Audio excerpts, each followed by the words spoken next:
Very good evening to you from wherever you're watching. Let's take a look at the business news. My name is Nina Shaban. Now it starts off with the efforts by the Central Bank of Kenya, CBK, and the National Treasury to bring down interest rates in the economy are set to be tested by a 32% increase in government's net domestic borrowing in the upcoming fiscal year amid the subpar revenue collection and heavy debt repayment obligations. Let's take a look.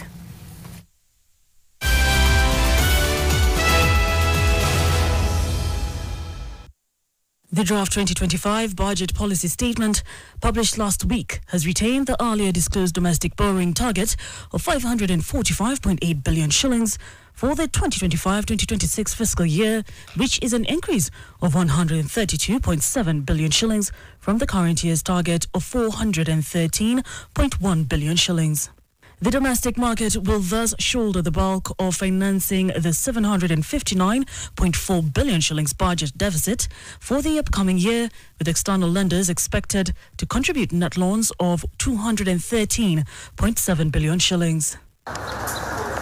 The year-on-year increase means that from June, the CBK will face pressure to accept more funds from the domestic bonds and treasury bills market, risking upward pressure on yields.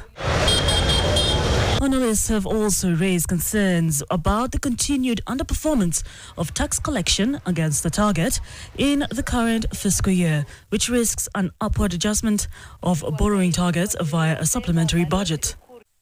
In the 6 months leading to December, Kenya Revenue Authority (KRA) missed its prorated tax collection target by 163 billion shillings. The taxman collected 1.07 trillion shillings in the period, which was below the 1.23 trillion shillings it needed in order to stay on track to meet its 4-year target of 2.47 trillion shillings.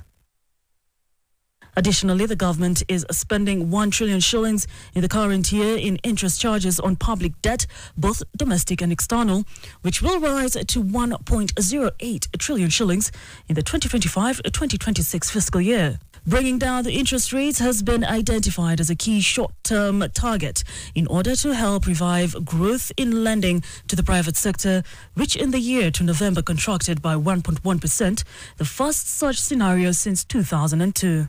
The dip in lending growth by banks coincided with a fall in quarterly growth in GDP in the second and third quarters of 2024 to 4.6% and 4% respectively, from 5.6% to 6% in 2023. Having identified high interest rates as one of the causes of the lending dip, the CBK cut its base rate from 13% to 11.25% between August and December last year, and is expected to make further reduction during its early February Monetary Policy Committee meeting. Nina Shaban, NTV.